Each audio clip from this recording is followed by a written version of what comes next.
Hi all, ഏവർക്കും PSC tips and ട്രിക്സിൻ്റെ പുതിയൊരു ക്ലാസ്സിലേക്ക് സ്വാഗതം. നമ്മുടെ ക്ലാസ്സുകൾ എല്ലാവർക്കും ഇഷ്ടമാവുന്നുണ്ടെങ്കിൽ ലൈക്ക് ചെയ്യുക, അതുപോലെ ഫ്രണ്ട്സിനൊക്കെ ഒന്ന് ഷെയർ ചെയ്ത് കൊടുക്കുക കേട്ടോ. അതുപോലെ നമ്മുടെ ടെലിഗ്രാം ചാനലിൽ ജോയിൻ ചെയ്തിട്ടില്ലാത്തവർ ടെലിഗ്രാം ചാനലിൽ ജോയിൻ ചെയ്യുക. അതിനായിട്ടുള്ള ലിങ്ക് നമ്മൾ ഡിസ്ക്രിപ്ഷൻ ബോക്സിൽ കൊടുക്കുന്നതായിരിക്കും. നമ്മുടെ വീഡിയോ അപ്ലോഡ് ചെയ്യുന്നപ്പോൾ തന്നെ നിങ്ങൾക്കതിൽ നോട്ടിഫിക്കേഷനും ലഭിക്കുന്നതായിരിക്കും. മിസ്സാവാതെ എല്ലാ ക്ലാസ്സുകളും കാണാനായിട്ട് അത് നിങ്ങളെ സഹായിക്കും കേട്ടോ. അപ്പം നമ്മൾ ഇന്ന് ചെയ്യാൻ പോകുന്നത് 2021 ഫെബ്രുവരിയിൽ നടന്നിട്ടുള്ള 10th ലെവൽ കോമൺ പ്രിലിമിനറി എക്സാമിനേഷൻ്റെ സ്റ്റേജ് 2-ൻ്റെ ചോദ്യപേപ്പറാണ് കേട്ടോ. ഒന്നാമത്തെ ചോദ്യം: ഉത്തരാർദ്ധഗോളത്തിൽ ഏഷ്യൻ ഭൂഖണ്ഡത്തിൻ്റെ ഏതു ഭാഗത്തായാണ് ഇന്ത്യയുടെ സ്ഥാനം? ഉത്തരാർദ്ധഗോളത്തിൽ ഏഷ്യൻ ഭൂഖണ്ഡത്തിൻ്റെ ഏതു ഭാഗത്തായാണ് ഇന്ത്യയുടെ സ്ഥാനം വരുന്നത്? അത് തെക്കു ഭാഗത്താണ്. ഓപ്ഷൻ എ തെക്ക്. ഇന്ത്യൻ ഉപഭൂഖണ്ഡത്തിൻ്റെ വടക്കേ അറ്റവും തെക്കേ അറ്റവും തമ്മിൽ ഏകദേശം എത്ര ഡിഗ്രിയുടെ വ്യത്യാസമാണുള്ളത്? ഇന്ത്യൻ ഉപഭൂഖണ്ഡത്തിൻ്റെ വടക്കേ അറ്റവും തെക്കേ അറ്റവും തമ്മിൽ ഏകദേശം എത്ര ഡിഗ്രിയുടെ വ്യത്യാസമാണുള്ളത്? 30 ഡിഗ്രിയാണ് കേട്ടോ. Option C 30. ഡെക്കാൻ പീഠഭൂമിയുടെ ആകൃതി എന്താണ്? ഡെക്കാൻ പീഠഭൂമിയുടെ ആകൃതി ത്രികോണാകൃതിയാണ്. ത്രികോണാകൃതി. ഇന്ത്യയിലെ ഏറ്റവും പഴക്കമേറിയ ഭൂവിഭാഗം ഏതാണ്? ഇന്ത്യയിലെ ഏറ്റവും പഴക്കമേറിയ ഭൂവിഭാഗം എന്നത് ഉപദ്വീപീയ പീഠഭൂമിയാണ്. ഓപ്ഷൻ ബി ഉപദ്വീപീയ പീഠഭൂമി. അറബിക്കടൽ നദീവ്യൂഹത്തിൽ ഉൾപ്പെടാത്ത നദി ഏതാണ്? അറബിക്കടൽ നദീവ്യൂഹത്തിൽ ഉൾപ്പെടാത്ത നദിയാണ് ഗംഗ. ഗംഗ. Option D Ganga. ഇത് അന്നത്തെ കറണ്ട് അഫയേഴ്സിൽ പെട്ട ചോദ്യങ്ങളായിരുന്നു, അത് വേണ്ട. 2020 ന്യൂയോർക്ക് ഇന്ത്യൻ ഫിലിം ഫെസ്റ്റിവലിൽ മികച്ച നടനായി തിരഞ്ഞെടുക്കപ്പെട്ടത് നിവിൻ പോളി ആയിരുന്നു. അതുമായി കണക്റ്റഡ് ആയിട്ടാണ് ഈ ചോദ്യം വന്നിട്ടുള്ളത്. അപ്പോൾ നമുക്ക് 2024 ന്യൂയോർക്ക് ഇന്ത്യൻ ഫിലിം ഫെസ്റ്റിവലിൻ്റെ ആൻസർ നോക്കാം. ന്യൂയോർക്ക് ഇന്ത്യൻ ഫിലിം ഫെസ്റ്റിവൽ 2024 മികച്ച നടനായിട്ട് തിരഞ്ഞെടുക്കപ്പെട്ടത് സിദ്ധാർത്ഥ് മേനോനാണ് കേട്ടോ. സിദ്ധാർത്ഥ് മേനോനാണ് 2024 ന്യൂയോർക്ക് ഇന്ത്യൻ ഫിലിം ഫെസ്റ്റിവലിൽ മികച്ച നടനായിട്ട് തിരഞ്ഞെടുക്കപ്പെട്ടത്. സിദ്ധാർത്ഥ് മേനോൻ. അടുത്തത് 2020 ഒക്ടോബർ 15 അന്തരിച്ച പ്രശസ്ത കവിയും 2019 ജ്ഞാനപീഠ പുരസ്കാര ജേതാവുമായ വ്യക്തി ആര് എന്നതായിരുന്നു. 2020 ഒക്ടോബർ 15 അന്തരിച്ച പ്രശസ്ത കവിയും 2019 ജ്ഞാനപീഠ പുരസ്കാര ജേതാവുമായ വ്യക്തിയായിരുന്നു അക്കിത്തം അച്യുതൻ നമ്പൂതിരി. അക്കിത്തം അച്യുതൻ നമ്പൂതിരി. 2024 ജ്ഞാനപീഠ പുരസ്കാരം ആർക്കാണ് ലഭിച്ചിട്ടുള്ളത് നോക്കുകയാണെങ്കിൽ 2024 2 പേർക്കാണ് ലഭിച്ചിട്ടുള്ളത്. ഒന്ന് ഉറുദു കവിയായിട്ടുള്ള ഗുൽസാറും രണ്ടാമത് സംസ്കൃത പണ്ഡിതനായിട്ടുള്ള ജഗദ്ഗുരു രാം ഭദ്രാചാര്യയ്ക്കുമാണ്. ഗുൽസാറും രാം ഭദ്രാചാര്യയും 2024 ജ്ഞാനപീഠ ജേതാക്കളാണ് ഗുൽസാറും രാം ഭദ്രാചാര്യ. ജഗദ്ഗുരു രാം ഭദ്രാചാര്യ. ഓക്കെ.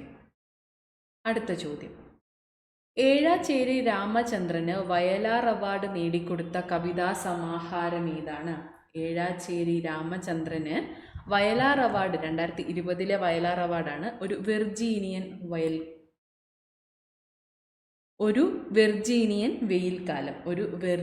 വെയിൽക്കാലം എന്നതാണ് ഏഴാച്ചേരി രാമചന്ദ്രന് വയലാർ അവാർഡ് നേടിക്കൊടുത്ത കവിതാ സമാഹാരം. അപ്പോൾ ഇപ്പോഴത്തെ 2024 വയലാർ അവാർഡ് ആർക്കാണ്? 2024 വയലാർ അവാർഡ് ലഭിച്ചിട്ടുള്ളത് അശോകൻ ചെരുവിൽ എന്ന കവിക്കാണ്. 2024 വയലാർ അവാർഡ് ലഭിച്ചിട്ടുള്ളത് കാട്ടൂർ കടവ് എന്ന നോവലിന് സാഹിത്യകാരനായിട്ടുള്ള അശോകൻ ചരുവിലിനാണ്. അശോകൻ ചരുവിലിനാണ് 2024 വയലാർ അവാർഡ് ലഭിച്ചിട്ടുള്ളത്. ആർക്കാണ്? അശോകൻ ചരുവിൽ. കൃതി കാട്ടൂർ കടവാണ് കേട്ടോ. 2024 വയലാർ അവാർഡ് അശോകൻ ചരുവിൽ. കൃതി കാട്ടൂർ കടവ്. അടുത്ത ചോദ്യം: സിന്ധു നദി പാകിസ്ഥാനിലേക്ക് പ്രവേശിക്കുന്ന ഭാഗം ഏതാണ്? സിന്ധു നദി പാകിസ്ഥാനിലേക്ക് പ്രവേശിക്കുന്ന ഭാഗമാണ് ചില്ലാർ. ഇടിമിന്നലോടുകൂടി സാധാരണയായി ഉച്ചയ്ക്ക് ശേഷം പെയ്യുന്ന മഴ ഏതു പേരിൽ അറിയപ്പെടുന്നു? ഇടിമിന്നലോടുകൂടി സാധാരണയായി ഉച്ചയ്ക്ക് ശേഷം പെയ്യുന്ന മഴ അറിയപ്പെടുന്നത് ഉച്ചലിത വൃഷ്ടി എന്നാണ്. ഉച്ചലിത വൃഷ്ടി. ഉത്തരേന്ത്യൻ സമതലത്തിൽ മെയ് ജൂൺ മാസങ്ങളിൽ വീശുന്ന വരണ്ട ഉഷ്ണക്കാറ്റ് ഏതാണ്? ഉത്തരേന്ത്യൻ സമതലങ്ങളിൽ മെയ് ജൂൺ മാസങ്ങളിൽ വീശുന്ന വരണ്ട ഉഷ്ണക്കാറ്റാണ് ലൂ. ലൂ. ജിം കോർബറ്റ് ദേശീയോദ്യാനം ഏത് സംസ്ഥാനത്താണ്? ജിം കോർബറ്റ് ദേശീയോദ്യാനം ഉത്തരാഖണ്ഡ് സംസ്ഥാനത്തിലാണ്. ഉത്തരാഖണ്ഡ്. ടൈഗർ സ്റ്റേറ്റ് എന്നറിയപ്പെടുന്ന സംസ്ഥാനം ഏതാണ്? ടൈഗർ സ്റ്റേറ്റ് എന്നറിയപ്പെടുന്ന സംസ്ഥാനമാണ് മധ്യപ്രദേശ്. മധ്യപ്രദേശാണ് ടൈഗർ സ്റ്റേറ്റ് എന്നറിയപ്പെടുന്നത്. അടുത്തത്, ജമ്മുവിലെ ചരിത്രപ്രസിദ്ധമായ സിറ്റി ചൗക്കിൻ്റെ പേര് എന്താണ്? ജമ്മുവിലെ ചരിത്രപ്രസിദ്ധമായ സിറ്റി ചൗക്കിൻ്റെ പേര് ഭാരത് മാത് ചൗക്ക് എന്നാണ്. ഭാരത് മാത് ചൗക്ക്. ഇന്ത്യക്ക് പുറത്ത് സ്ഥാപിതമായ ആദ്യ യോഗ സർവകലാശാല സ്ഥിതി ചെയ്യുന്നത് എവിടെയാണ്? ഇന്ത്യക്ക് പുറത്ത് സ്ഥാപിതമായ ആദ്യ യോഗ സർവകലാശാല ലോസ് ഏഞ്ചൽസിലാണ്. Los Angeles.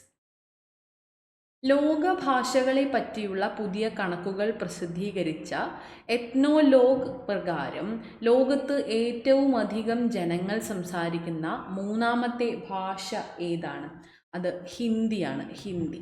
ലോകഭാഷകളെ പറ്റിയുള്ള പുതിയ കണക്കുകൾ പ്രസിദ്ധീകരിച്ച എത്നോലോഗ് പ്രകാരം ലോകത്ത് ഏറ്റവും അധികം ജനങ്ങൾ സംസാരിക്കുന്ന മൂന്നാമത്തെ ഭാഷയാണ് ഹിന്ദി. ഹിന്ദി. ജവഹർലാൽ നെഹ്റുവിൻ്റെ അന്ത്യവിശ്രമ സ്ഥലം. ജവഹർലാൽ നെഹ്റുവിൻ്റെ അന്ത്യവിശ്രമ സ്ഥലമാണ് ശാന്തിവനം. ശാന്തിവനം. ഭരണഘടനയുടെ ആമുഖം തയ്യാറാക്കിയത്.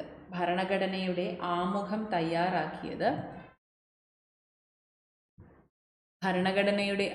തയ്യാറാക്കിയത് ജവഹർലാൽ നെഹ്റു ആണ്. ജവഹർലാൽ നെഹ്റു. നീലം കലാപം നടന്നത് ഏത് സംസ്ഥാനത്താണ്? നീലം കലാപം നടന്നത് ബംഗാളിലാണ്. ബംഗാളിലാണ് നീലം കലാപം നടന്നത്. ഇന്ത്യൻ പ്രസിഡന്റ് പദത്തിലെത്തും മുൻപ് ഡോക്ടർ രാജേന്ദ്ര പ്രസാദ് വഹിച്ചിരുന്ന പദവി എന്താണ്? ഇന്ത്യൻ പ്രസിഡന്റ് പദത്തിലെത്തും മുൻപ് ഡോക്ടർ രാജേന്ദ്ര പ്രസാദ് വഹിച്ചിരുന്ന പദവിയാണ് ഭരണഘടനാ നിർമ്മാണ സഭയുടെ അധ്യക്ഷൻ. ഭരണഘടനാ നിർമ്മാണ സഭയുടെ അധ്യക്ഷൻ. അടുത്ത ചോദ്യം, ഇന്ത്യയുടെ രണ്ടാമത്തെ രാഷ്ട്രപതി ആരാണ്?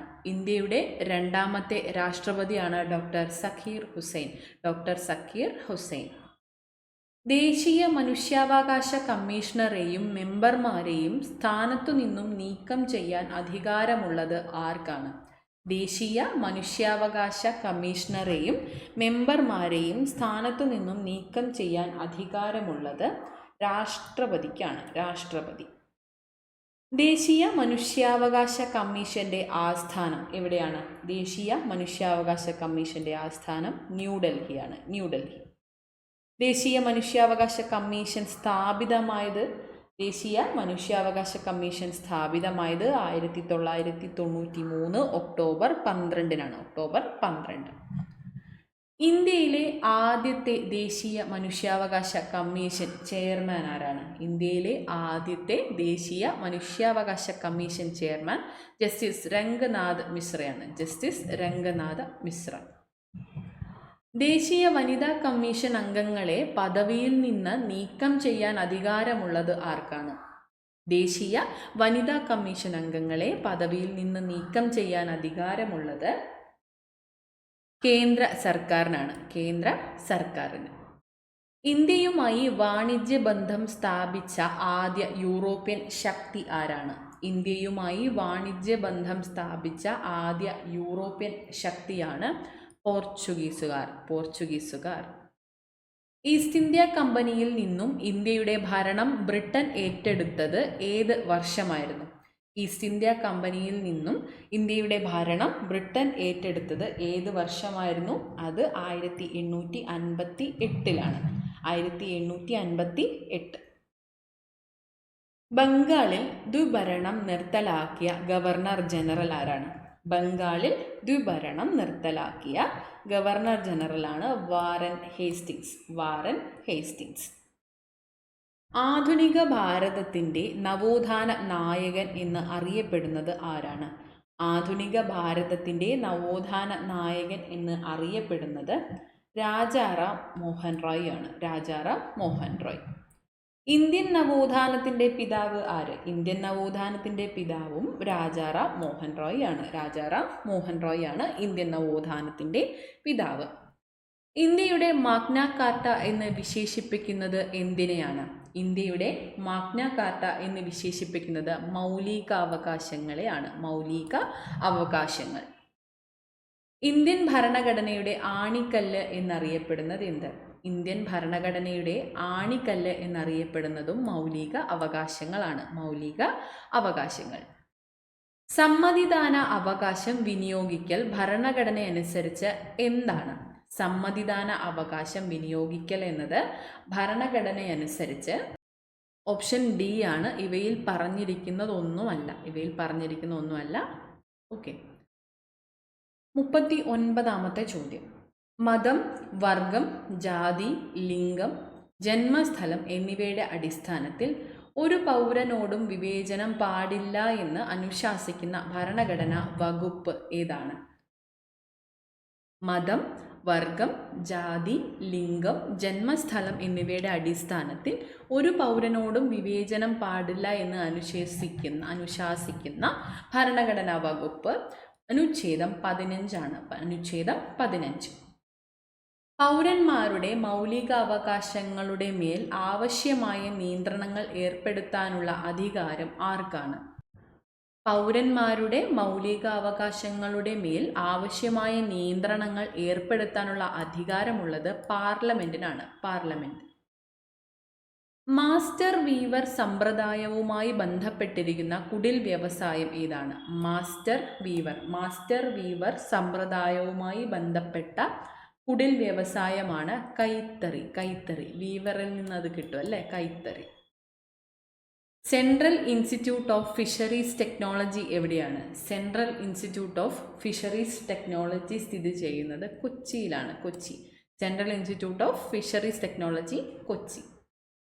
പള്ളിവാസൽ പദ്ധതി ഏത് നദിയിലാണ്? പള്ളിവാസൽ പദ്ധതി മുതിരപ്പുഴയിലാണ് പള്ളിവാസൽ പദ്ധതി. കുറ്റ്യാടി ജലവൈദ്യുത പദ്ധതി ആരംഭിച്ച വർഷം? കുറ്റ്യാടി ജലവൈദ്യുത പദ്ധതി ആരംഭിച്ചത് 1972ലാണ്. 1972ലാണ് കുറ്റ്യാടി ജലവൈദ്യുത പദ്ധതി. കേരളത്തിലൂടെ കടന്നുപോകുന്ന ദേശീയ പാത 744 ബന്ധിപ്പിക്കുന്ന സ്ഥലങ്ങൾ ഏതെല്ലാം? കേരളത്തിലൂടെ കടന്നുപോകുന്ന ദേശീയ പാത 744 ബന്ധിപ്പിക്കുന്ന സ്ഥലങ്ങളാണ് തിരുമംഗലം, കൊല്ലം എന്നത്. തിരുമംഗലം, കൊല്ലം. അഞ്ചുതെങ്ങ് കലാപം നടന്ന വർഷം? അഞ്ചുതെങ്ങ് കലാപം നടന്ന വർഷം 1697. 1697. ഇംഗ്ലീഷ് ഈസ്റ്റ് ഇന്ത്യ കമ്പനിക്ക് വേണാടിൽ ഉണ്ടായിരുന്ന ഏറ്റവും പ്രധാനപ്പെട്ട പണ്ടകശാല? ഇംഗ്ലീഷ് ഈസ്റ്റ് ഇന്ത്യ കമ്പനിക്ക് വേണാട്ടിൽ ഉണ്ടായിരുന്ന ഏറ്റവും പ്രധാനപ്പെട്ട പണ്ടകശാലയാണ് അഞ്ചുതെങ്ങ്. പഴശ്ശി കലാപ സമയത്ത് തകർക്കപ്പെട്ട ഏഷ്യയിലെ തന്നെ ആദ്യത്തേതും ഏറ്റവും വലുതുമായ കറുവാത്തോട്ടം എവിടെയാണ്? പഴശ്ശി കലാപ സമയത്ത് തകർക്കപ്പെട്ട ഏഷ്യയിലെ തന്നെ ആദ്യത്തേതും ഏറ്റവും വലുതുമായ കറുവാത്തോട്ടം സ്ഥിതി ചെയ്യുന്നത് ഓപ്ഷൻ ഡി അഞ്ചരക്കണ്ടിയിലാണ്. അഞ്ചരക്കണ്ടി. അടുത്തത്. വേലുത്തമ്പി ദളവയെ പരാജയപ്പെടുത്തിയ ബ്രിട്ടീഷ് സൈന്യാധിപൻ ആരാണ്? വേലുത്തമ്പി ദളവയെ പരാജയപ്പെടുത്തിയ ബ്രിട്ടീഷ് സൈന്യാധിപനാണ് കേണൽ ലീഗർ. കാലടിയിൽ രാമകൃഷ്ണ അദ്വൈതാശ്രമം സ്ഥാപിച്ചത് ആഗമാനന്ദ സ്വാമികളാണ്. ആഗമാനന്ദ സ്വാമികൾ. കേരളത്തിൻ്റെ വടക്കുഭാഗത്ത് സ്ഥിതി ചെയ്യുന്ന സംസ്ഥാനം കർണാടക. കേരളത്തിലെ ആകെ താലൂക്കുകളുടെ എണ്ണം? 77 ആണ്. 77. വേനൽക്കാലത്തെ ശരാശരി മഴ എത്രയാണ്? വേനൽക്കാലത്തെ ശരാശരി മഴ 40 സെൻറ്റിമീറ്റർ ആണ്. 40 സെൻറ്റിമീറ്റർ. ചുവടെ ചേർത്തിട്ടുള്ളവയിൽ ജൈവസമ്പുഷ്ടമായ മണ്ണിനം ഏതാണ്? ചുവടെ ചേർത്തിട്ടുള്ളവയിൽ ജൈവസമ്പുഷ്ടമായ മണ്ണിനം എന്നത് പർവ്വത മണ്ണാണ്. പർവ്വത മണ്ണ്. പക്ഷി നിരീക്ഷകനായ ഡോക്ടർ സലീം അലിയുടെ പേരിൽ അറിയപ്പെടുന്ന കേരളത്തിലെ പക്ഷി സങ്കേതം ഏതാണ്? പക്ഷി നിരീക്ഷകനായിട്ടുള്ള ഡോക്ടർ സലീം അലിയുടെ പേരിൽ അറിയപ്പെടുന്ന കേരളത്തിലെ പക്ഷി സങ്കേതമാണ് തട്ടേക്കാട്. തട്ടേക്കാട്. അക്കാമ ചെറിയാൻ്റെ ജനനം. അക്കാമ ചെറിയാൻ്റെ ജനനം കാഞ്ഞിരപ്പള്ളിയിലാണ്. കാഞ്ഞിരപ്പള്ളി. ആഗമാനന്ദ സ്വാമി ആദ്യം ആശ്രമം സ്ഥാപിച്ചത്. ആഗമാനന്ദ സ്വാമി ആദ്യം ആശ്രമം സ്ഥാപിച്ചത് പുതുക്കാടാണ്. പുതുക്കാട്.